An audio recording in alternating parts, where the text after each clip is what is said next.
So hi guys, welcome back. My name is C. Shantanu Mandari. Welcome you all to the particular subject that is called as Secretarial Audit, Compliance Management and Due Diligence. और आप देख रहे हैं जून 2022 के amendments और I think हम एक और चैप्टर के अमेंडमेंट प्रीवियस क्लास में कंप्लीट कर चुके हैं. सब समय आ चुका है कि chapter number 10 which is also called as internal audit and performance audit, इसके बारे में हम बात करें.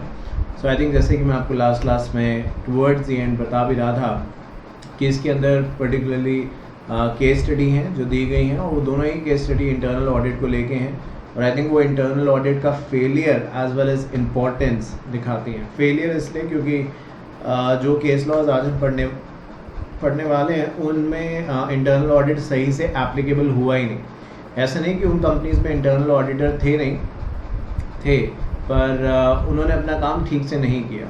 पर अगर वो ठीक तरीके से करते तो शायद ये नौबत ना आती, ये जो चीज़ है ये स्कैम ना बनती और ये शायद आपके बुक्स में, आपके मॉड्यूल में, आपके नोट्स में स्कैम के तरीके से ना दिखाई जाती.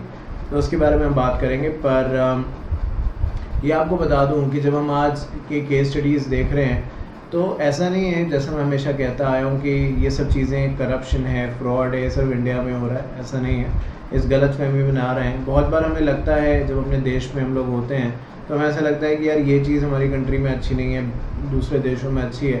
बट आप घूम के आइए, आप जाएंगे, अगर हो अभी तक नहीं होके आए हैं तो आने वाले समय के आने वाले सालों के अंदर आपको ज़रूर अपॉर्चुनिटी मिलेगी बाहर जाने की. जब आप बाहर जाएंगे, रहेंगे, अब सबका परसेप्शन अलग अलग हो सकता है बट लेटली और सून आपको ये रियलाइज़ होगा कि यार इंडिया इज़ बेस्ट. तो करप्शन तो है बट उसको ख़त्म कैसे किया जा सकता है, इस पे आई थिंक हमें ज़्यादा फोकस करना चाहिए. तो इंटरनल ऑडिट जो चैप्टर है वो इसी के बारे में बात करता है. और सबसे पहले, इससे पहले हम केस स्टडीज़ पे जाएं, ये जो वर्ड है इंटरनल ऑडिट है या परफॉर्मेंस ऑडिट, इसके बारे में थोड़ी सी अगर हम बात करें इतना कह देने के बाद भी, तो देखिए ऑडिट का मतलब हम सभी को पता है. ऑडिट मतलब किसी भी चीज़ को रीचेक करना. मैंने प्रीवियस क्लास में भी इसको समझाया था कि ऑडिट के आगे जो भी प्रीफिक्स लगता है, ऑडिट जिस शब्द के बाद भी लगता है एज ए सफिक्स, वो अपनी एक डेफिनेशन बना लेता है.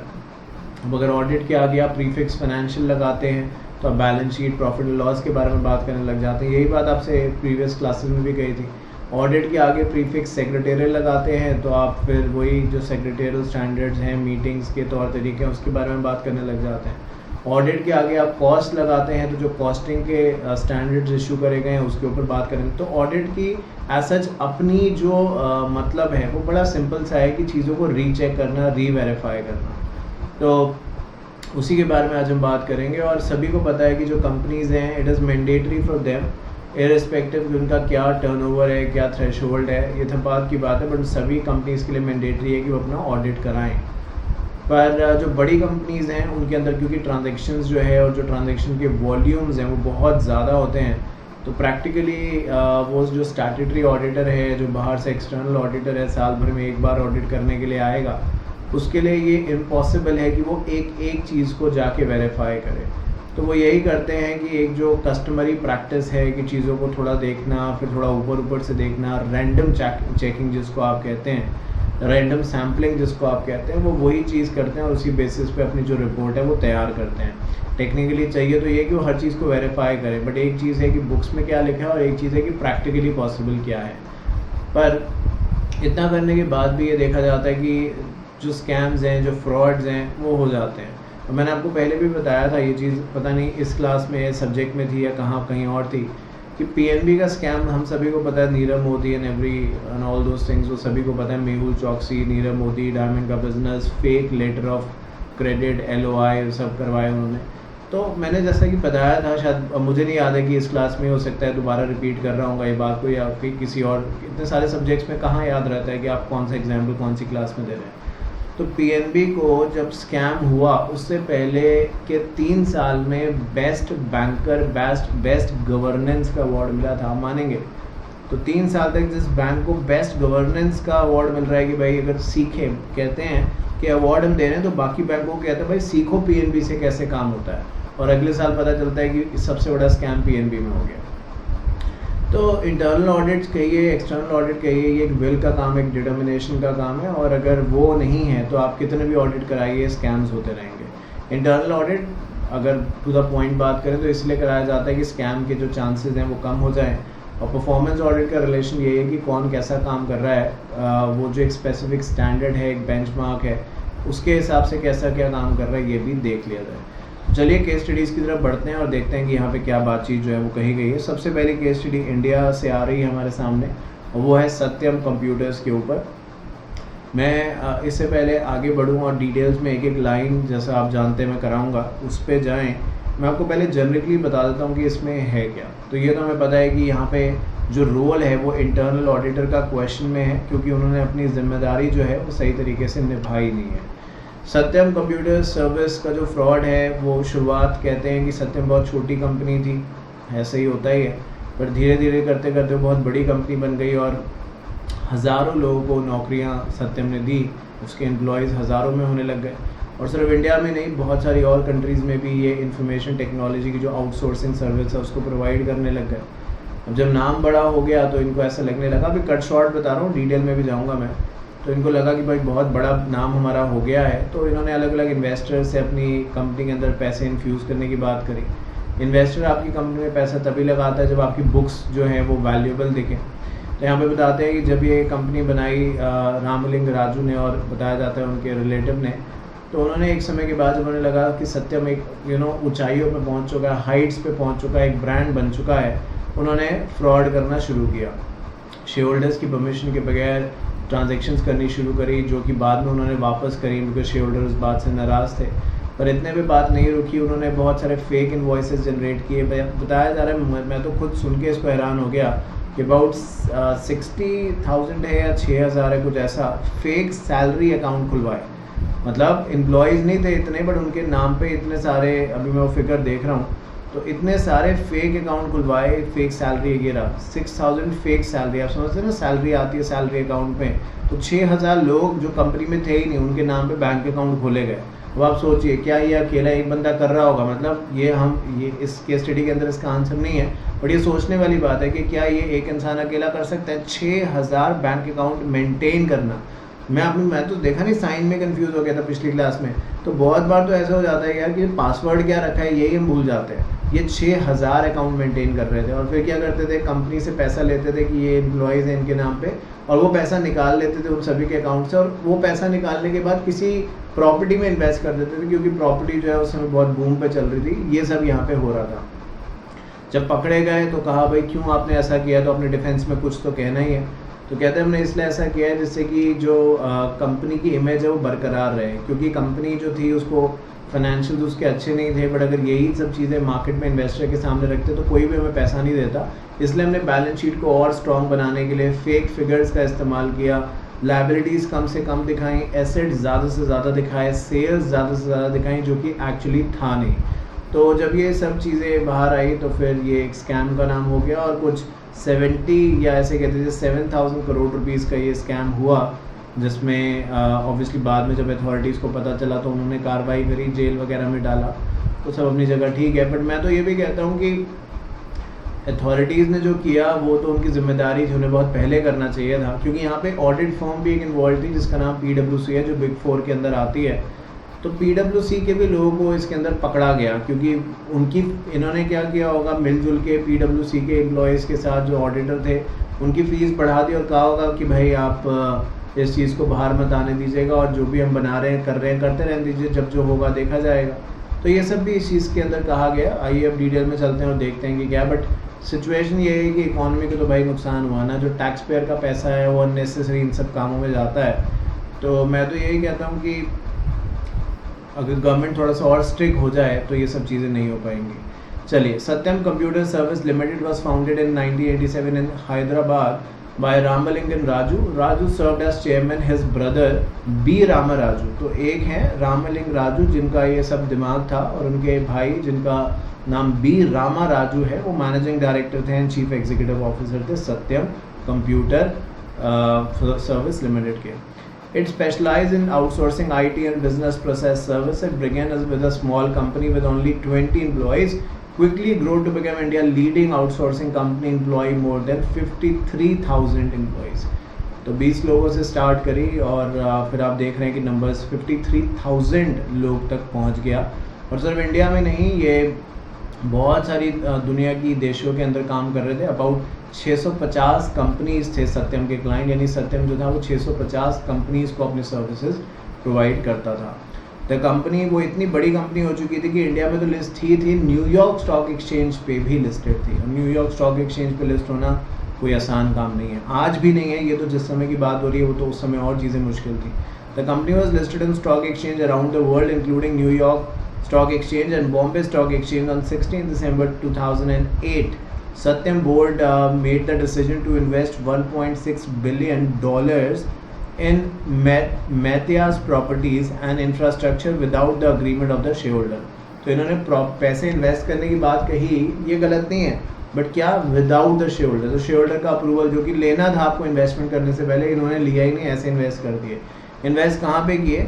ये मैथियास प्रॉपर्टी दे रखी है, जो नाम है ना मैथियास, ये सत्यम का उल्टा है। सत्यम कैसे आप लिखते हैं? SAT या SATYAM, है ना। इन्होंने इसको उल्टा कर दिया, यानी MAYTAS, मैथियास। ये देखो यही लिखा है ना, तो सत्यम का उल्टा कर दिया। तो एक कंपनी और बना ली, मैथियास प्रॉपर्टी इंफ्रास्ट्रक्चर, और वहाँ पे सत्यम के अंदर से जो पैसा था इस कंपनी में इन्वेस्ट करने लगे। और चलो नाम जो रखा वो अलग बात है, बट शेयर होल्डर्स के अप्रूवल के बगैर हुआ। जब ये चीज़ सामने आई कि भाई ऐसा ऐसा किया हुआ है, तो इसको बहुत क्रिटिसाइज़ किया गया शेयर होल्डर्स की तरफ से, और कंपनी का जो शेयर का प्राइस था न्यूयॉर्क स्टॉक एक्सचेंज में वो गिरने लगा। इसकी वजह से कंपनी ने अपना डिसीजन जो इन्वेस्ट करने की बात थी उसको रिवर्स कर दिया, उसको वापस ले लिया। पर यहाँ तक हमें ये पता चल रहा है कि हाँ ठीक है, ये चीज़ मैं ये नहीं कहता कि होनी चाहिए थी, बट चलो अभी तक ऐसा फ्रॉड और स्कैम की बात हमारे सामने नहीं आई है। ये है ठीक है, कॉर्पोरेट गवर्नेंस का फेलियर नज़र आ रहा है कि शेयर होल्डर्स के अप्रूवल के बगैर आपने इतनी बड़ी बात कह दी, एथिकल फेलियर नज़र आ रहा है, बट स्कैम की बात अभी तक यहाँ पे हमें नहीं दिख रही है। बढ़ते हैं आगे। अब आती है accounting manipulation. Revenues, operating profit, interest, liability, bank balance are grossly inflated to show the company in good health. तो ऐसा है नहीं। हिंदी में एक कहावत है, कहते हैं कि दूर के ढोल सुहावने लगते हैं, तो इंग्लिश में कहते हैं all that glitters is not gold. जो चीज़ आपको दूर से चमकती हुई दिख रही है, ज़रूरी नहीं है कि वो सोना ही हो। तो यही सब हुआ यहाँ पे कि इन्होंने बैलेंस शीट और जो भी थे एसेट्स वगैरह को बहुत ज़्यादा बढ़ा चढ़ा के दिखाया, जिससे कि सबको लगे हाँ भाई ये तो बहुत बड़ी कंपनी है, बहुत अच्छा कर रही है। रियलिटी ऐसी नहीं थी। तो कोशिश तो ये बार बार कर रहे थे, बट फिर वो चीज़ जो थी, गैप जो था, क्योंकि लॉज इतना था कि कितना मर्जी प्रॉफिट दिखा दें, बट कहीं ना कहीं उसको मुश्किल हो रहा था आगे कैरी फॉरवर्ड करना, छुपाना मुश्किल हो रहा था। 7 January 2009, the chairman of Satyam, Raju, resigned, confessing that he has manipulated the account in several forms. लगा होगा कि भाई अब आगे बात नहीं बन सकती, तो जो राजू थे, जो ऊपर आप पढ़ के आ रहे थे कि दो भाइयों ने ये शुरू करी ना, रामलिंग राजू और उनके जो ब्रदर है बी रामा राजू। तो कहते हैं कि जो राजू हैं वो उन्होंने रिजिग्नेशन दे दिया और कह दिया कि भाई हमने गलत किया है अकाउंट्स के अंदर, और हटा दिया अपने आप को खुद ही। इससे पहले लोग हटाते हैं और खुद ही हट गए। इस दौरान ये भी चीज़ सामने आई कि कंपनी में इंटरनल ऑडिटर थे जिनका नाम था VS प्रभाकर। उन्होंने बहुत सारे फेक कस्टमर, तो एक बंदा फेक एम्प्लॉय बना रहा था, जो ये हेड था राजू करके, फेक एम्प्लॉयज़ बना रहा था। इंटरनल ऑडिटर फेक कस्टमर बना रहा था, क्योंकि कस्टमर के नाम पे इनवॉइस, जैसे कि आपने मुझसे क्लास खरीदी, तो हम क्या करेंगे, अब आप अकाउंटिंग रिकॉर्ड्स में दिखाएंगे कि हाँ इस बच्चे ने क्लास ली, तो you are a customer to us, right. क्योंकि आपने वो चीज़ प्राइस पे करके खरीदी है, तो आप कस्टमर बन जाते हैं। सो इन दैट केस यहाँ पे ऐसा हो रहा है कि कोई है नहीं सामने जिसको हम सामान बेच रहे हैं, बस जानबूझ के बुक्स में दिखा रहे हैं कि हाँ देखो मेरे पास इतने कस्टमर्स हैं, जबकि वो कस्टमर एक्चुअल है नहीं, वो सिर्फ एक आर्टिफिशियल डिमांड है जो क्रिएट करी जा रही है। फेक इनवॉइस बनाई against their name to inflate revenue and illegally obtain loans from the company. Satyam overstated his income nearly every quarter after the course of several years in order to meet analysis expectation. Fake invoice and bill were created using the software. तो अपनी image को बचाने के लिए कि भाई कुछ भी हो जाए हम हार नहीं मानेंगे, झूठ पे झूठ, झूठ पे झूठ, झूठ पे झूठ और झूठ पे झूठ बोलते ही चले गए। पर एक स्टेज ऐसी आ जाती है कि फिर आप खुद ही कंफ्यूज होने लगते हैं। तो वही चीज़ इनके साथ भी हुई कि थोड़ा बहुत तो चलता जा रहा था, बट जब इस स्टेज पे आ गए कि उन्होंने कहा कि अब कुछ भी हो जाए हम पीछे नहीं हटेंगे, हम सच नहीं बताएंगे, तो फिर गलत रास्ते पे निकल गए और फिर गलत पे गलत करते गए। फेक इनवॉइस बनाई, फेक कस्टमर बनाया, फेक सैलरी अकाउंट खुलवाया, उसके बाद भी पकड़े तो गए ना, ठीक है।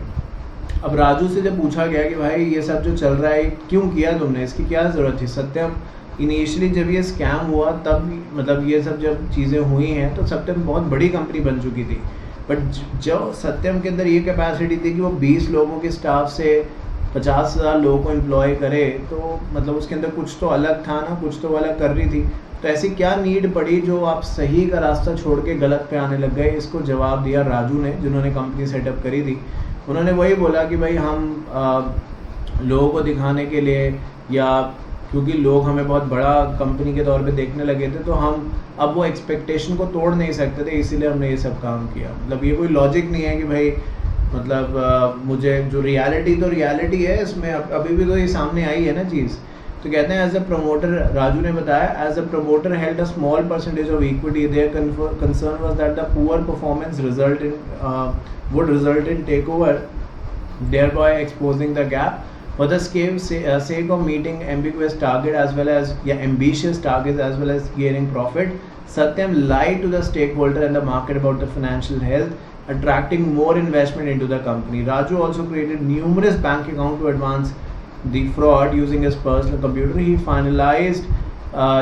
falsified the bank account to inflate the balance sheet with balance that does not exist. Furthermore, Raju created 6,000 fake salary account and took money from these account after it. तो कंपनी ने सभी लोगों की जैसे सैलरी मिलती है पहले महीने की फर्स्ट वीक में, जब भी मिलती है, तो जैसी सैलरी क्रेडिट होती थी, राजू जो इन सब के अकाउंट में जाती थी, ये बंदे हैं ही नहीं कंपनी में।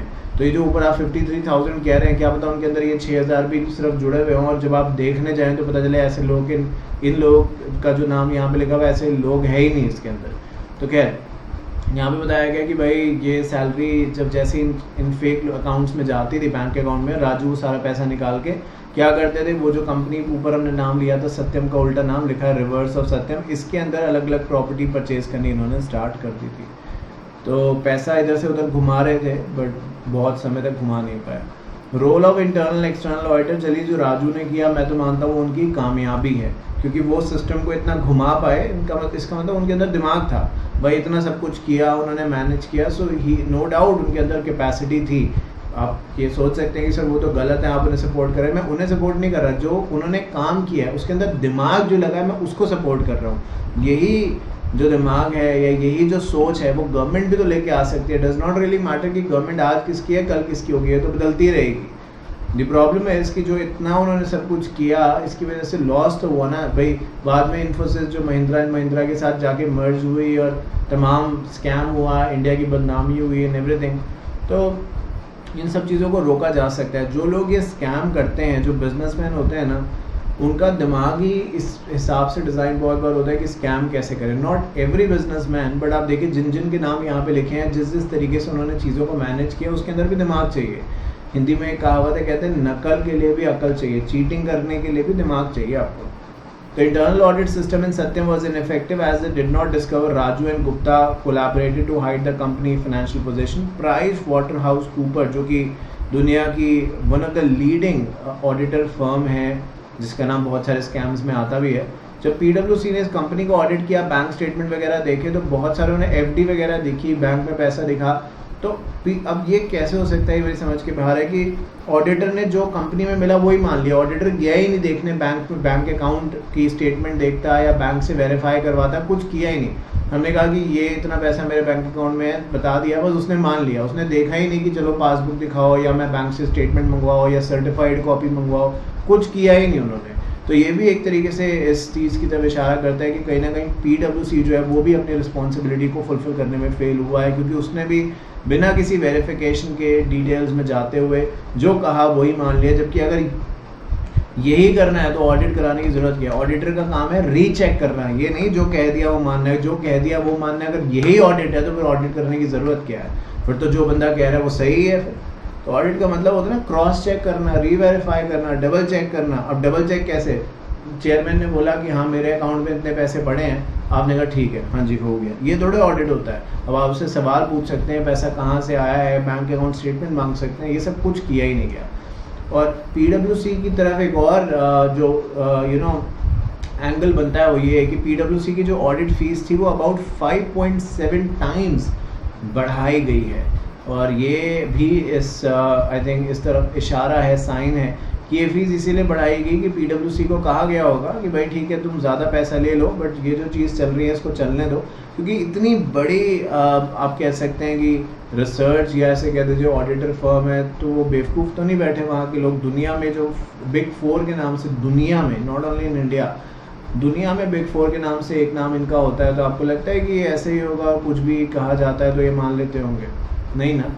तो पर इस केस में माना था, तो फिर आप आइडिया लगा ही सकते हैं कि कुछ डीलिंग हुई होगी इसके बीच में।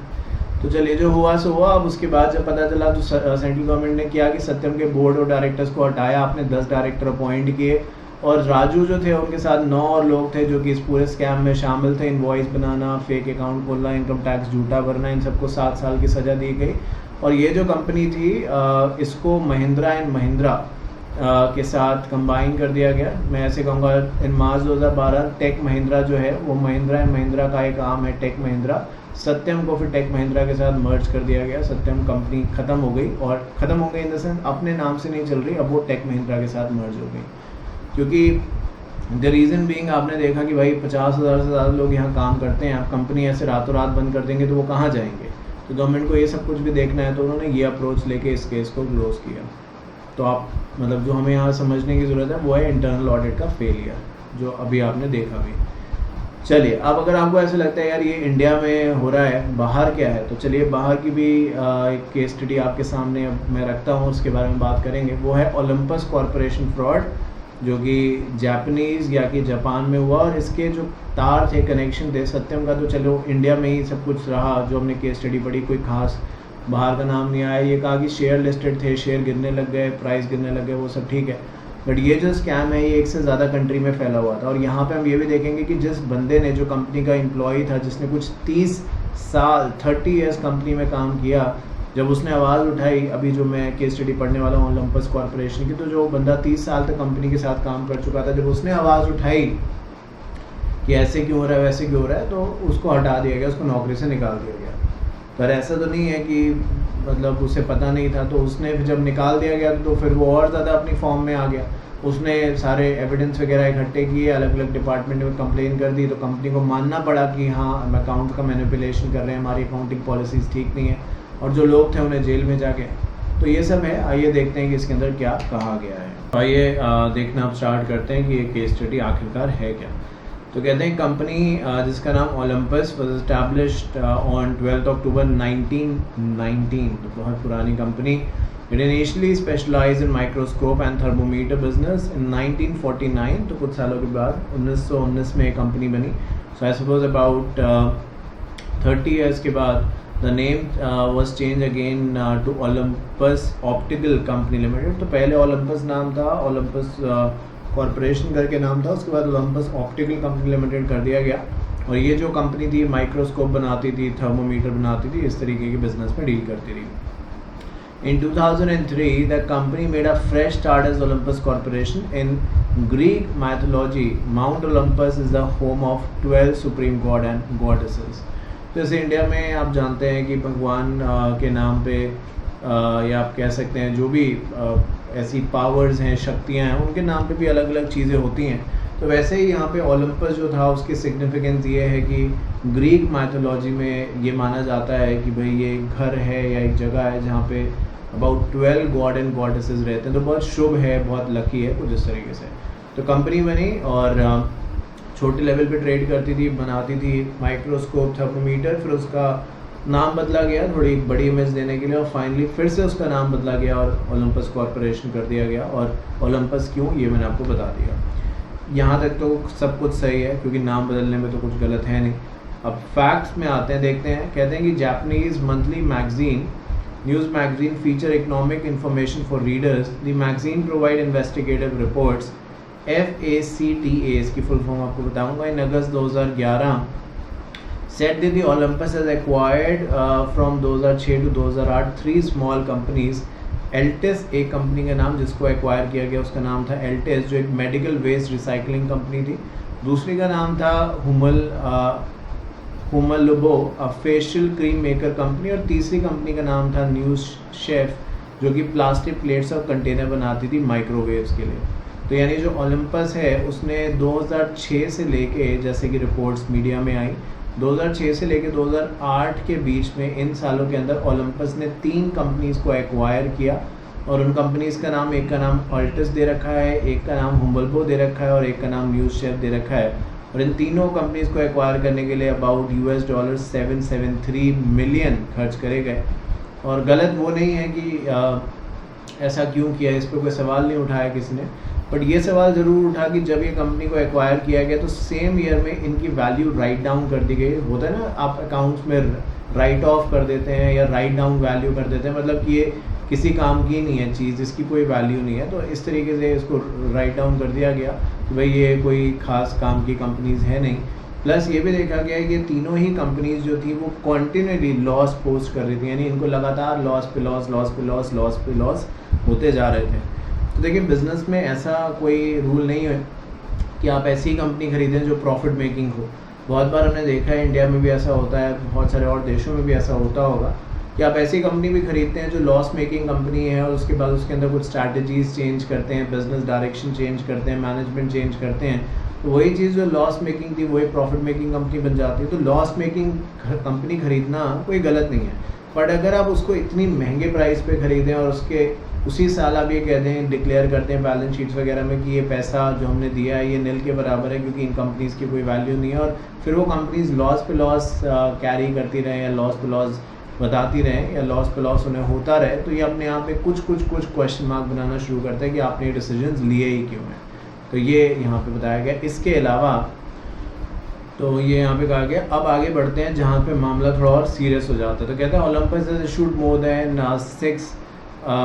600 million in preference shares directly to Axem Investment Limited, a company registered in Cayman Island, which was described as the portfolio manager for Axis Investment Limited LLC। तो ये एक नया एंगल इसके अंदर जुड़ गया कि जो ऊपर कंपनीज खरीदी वो अलग बात थी, पर यहाँ पे भी बताया जा रहा है कि अबाउट $600 million जो है वो प्रेफरेंस शेयर्स ओलंपस ने अपने प्रेफरेंस शेयर्स जो इतनी वैल्यू के थे वो और कुछ कंपनीज को इशू किए।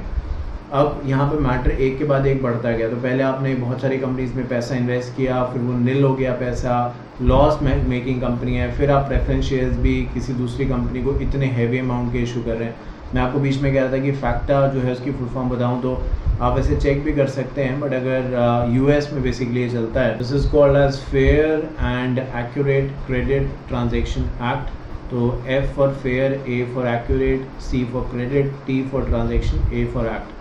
तो fair and accurate credit transaction act जो है वो उसकी फुल फॉर्म है।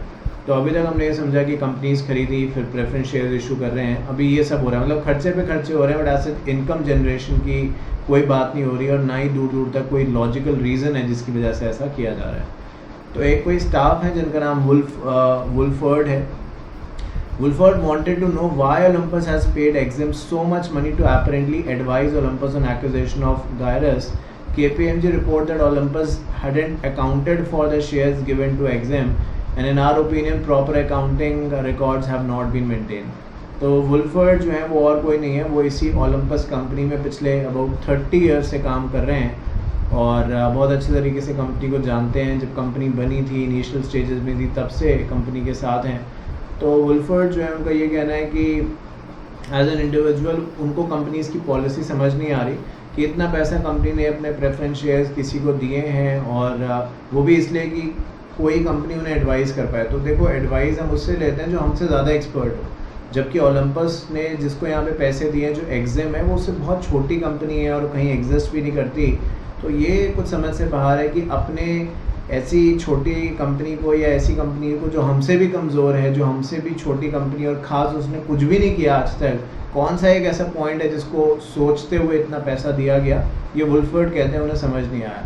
कुछ ही समय के बाद KPMG जो है वो अपनी ऑडिट रिपोर्ट देती है और उसमें वो साफ साफ कह देते हैं कि भाई जो अकाउंटिंग ट्रांजेक्शन ये हुई है ओलंपस के अंदर, ये सही नहीं है, पूरे के पूरे रूल्स को फॉलो नहीं किया गया। तो जो वुल्फर्ड की बात थी वो भी अब यहाँ पे कहीं ना कहीं और जो शक था वो और ज़्यादा गहरा हो गया, विच मीन्स और ज़्यादा इन्वेस्टिगेशन की ज़रूरत लगने लगी, क्योंकि ऐसा अब लग रहा था कि शायद अभी तक वुल्फर्ड जो है वही सोच रहे हैं ऐसा सब कुछ, और अभी KPMG जो है वो भी इस तरफ इशारा कर रहा है कि कंपनी में सब कुछ ठीक नहीं चल रहा है। Olympus defended itself against allegation of improperly when Woodford confronted Toshio Kirkukona, the chairman of the Olympus board, Kikuwana called a special board meeting in October at the company headquarters in Tokyo. The meeting began at 9:07 पे. Kikuama fired Woolford and did not allow him to respond. The meeting ended at 9:15. तो कुछ 8 minute की meeting हुई जिसमें पूरा board आया और वुल्फर्ड ने वहाँ पे कुछ सवाल पूछने का सोचा था. वुल्फर्ड को बुलाया तो गया, बट जो उस समय कंपनी के जो ओलंपस है उस कंपनी के जो मालिक थे उस समय, जो चेयरमैन थे जिनका नाम यहाँ पे तुशियोनी कीकू कावा कहा गया है, उन्होंने कुछ जो ये वुल्फर्ड जो एम्प्लॉय थे उनको कुछ कहने का मौका ही नहीं दिया और बिना बात उनकी सुने जो वुल्फर्ड है उनको नौकरी से निकाल दिया. यही होता है कि ज़्यादा आप बोलते हैं तो भाई फिर वही है, विसल ब्लोअर की तरीके से ही यहाँ पे वो काम कर रहे थे कि ऐसा क्यों हो रहा है क्या है, बट उनकी बिना बात सुने ही उन्हें हटा दिया गया. तो आई थिंक इससे तो ये शक और ज़्यादा गहरा हो गया कि ये जो कुछ भी यहाँ पे हो रहा है ये एक्चुअली ऐसा नहीं है कि सिर्फ कुछ लोगों को पता है. जो टॉप मैनेजमेंट है, जो चेयरपर्सन है, चेयरमैन है, वो लोग भी इसके अंदर इन्वॉल्व हैं.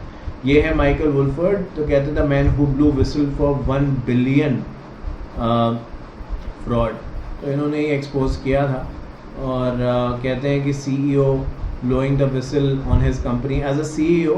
जो वुल्फर्ड है वो CEO थे उस समय जब उन्हें निकाला नहीं था, तो उनकी पोजीशन CEO जैसी थी.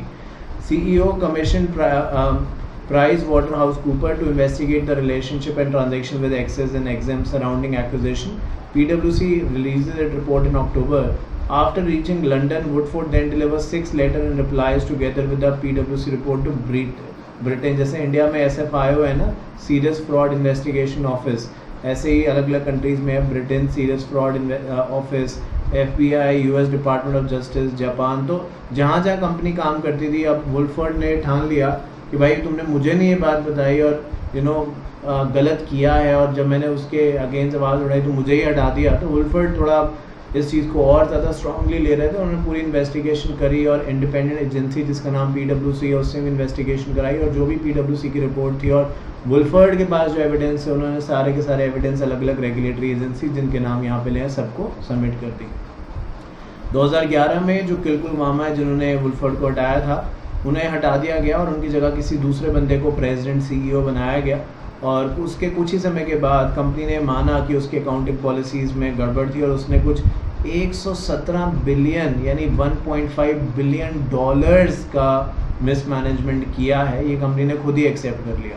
अब जब उन्होंने एक्सेप्ट कर लिया तो जो किलकुल मामा है जिन्होंने ये वुल्फर्ड को निकाला था और उनके साथ जो लोग थे सभी को जेल भेज दिया गया, सस्पेंड कर दिया गया, और साथ साथ जो ऑडिटर थे उन पे भी जुर्माना लगाया गया. क्योंकि technically accounting transaction CEO CFO तो बात की बात है, जो ऑडिट कर रहे हैं उन्हें सबसे पहले पता होनी चाहिए, बिकॉज वो ये रिपोर्ट को सर्टिफाई करते हैं और ये फाइलिंग होती है अलग अलग रेगुलेटरी एजेंसीज़ में. तो इंटरनल ऑडिट भी आंख बंद करके अपना काम करते रहे, पैसे मिलते रहे तो रिपोर्ट पे साइन करते रहे, तो ऑब्वियसली उनको भी सज़ा हुई. साथ साथ ओलंपस एज अ कंपनी को भी $7 मिलियन का जुर्माना लगाया गया. और जो बैंक थे जिनके साथ ये फ्रॉड हुआ था उनके जो बैंक है उन्होंने भी ओलंपस कंपनी के ऊपर केस फाइल किया और काफ़ी सारे पैसे रिकवर किए. तो अगर यही इंटरनल ऑडिट ठीक से किया गया होता तो शायद ये सब नौबत जो आप देख रहे हैं, जेल भेजना या फ़ाइन के तौर पे पैसे इकट्ठा करना है ना, ये सब आती ही नहीं. बट वो हुआ नहीं, और जिसने सही करने की कोशिश भी करी उसी को निकाल दिया. तो भाई फिर उसने अपना काम किया जो उसे करना चाहिए था एज अ विजिल ब्लोअर, और वही चीज़ यहाँ पे बताई गई है. तो यही चीज़ है जो आपको समझनी है एग्जामिनेशन में. देखिए ऐसा कभी नहीं होता कि जो आप केस स्टडीज़ पढ़ के जाते हैं एग्जैक्टली वैसे ही मैच करती हुई केस स्टडीज़ हैं, ये मुश्किल होता है. बट यस ये पक्का है कि अगर आप केस स्टडी समझ के पढ़ रहे हैं कि क्या आगे है, क्या पीछे है और क्या बातचीत यहाँ पे हो रही है, तो आप इजीली जो भी केस स्टडीज़ एग्जाम में आएंगी, चाहे वो ये पेपर है चाहे वो आपका कोई भी पेपर है, हर आई थिंक मैंने पहले भी कहा है, हर ग्रुप के अंदर ऐसे पेपर्स हैं जिसके अंदर केस स्टडी आती ही आती है और हमेशा आई है और हमेशा आएगी. तो अगर आप इसको ठीक से समझते हैं तो आई थिंक अपने वर्ड्स में बना के आप लिख सकते हैं. तो चलिए ये जो चैप्टर है इसकी बातचीत भी अब यहाँ पे ख़त्म होती है, यानी एक और पार्ट हमारा एज एन अमेंडमेंट अब यहाँ पे कंप्लीट होता है चैप्टर नंबर 10 का. जब आपसे दोबारा मिलूंगा तो एक नए चैप्टर से अपनी बातचीत को हम स्टार्ट करेंगे. मुझे ऐसा लगता है कि जब हम यहाँ तक पहुँच चुके हैं तो काफ़ी सारा अमेंडमेंट जो इशू किए गए थे इस सब्जेक्ट के लिए वो हमने कंप्लीट कर लिए हैं. जो बचा है वो भी मैं कराऊंगा. जब तक पूरा अमेंडमेंट नहीं हो जाएगा तब तक क्लासेस चलती रहेंगी, और उसके ठीक तुरंत बाद जैसे कि मैंने बताया विदाउट टेकिंग एनी रेस्ट मैं CRIV के अमेंडमेंट स्टार्ट करूँगा. आफ्टर दैट RCD करूँगा तो हमारा ग्रुप 2 हो जाएगा. ग्रुप 1 में एथिक्स के हो ही चुके हैं, ड्राफ्टिंग में अमेंडमेंट्स है नहीं, टैक्स में पढ़ाता नहीं हूँ. ग्रुप 3 में कॉर्पोरेट फंडिंग स्टार्ट करूँगा, उसके बाद एमटी, मतलब जैसे जैसे जो जो सब्जेक्ट की नंबरिंग है, चाहे ऊपर नीचे जो भी है, मतलब उसी बेसिस पे हम लोग हर सब्जेक्ट को कवर करते जाएंगे। इसके बाद आपका IPR है, इंसॉल्वेंसी, ये सारे सब्जेक्ट्स हमारे पास अवेलेबल हैं, तो इन सभी के अमेंडमेंट्स हम कंप्लीट करेंगे। तो चलिए, उम्मीद करता हूँ आज की बात आपको समझ में आई होगी। अगर आपका कोई क्वेश्चन है तो प्लीज़ पूछिएगा। Till then take care of yourself, do whatever you want to. CS executive, CS professional, wide SI, CSI, module coverage, guarantee of covering all amendments including the fast track batch revision series, Shantanu Tanya Academy. Thank you so much.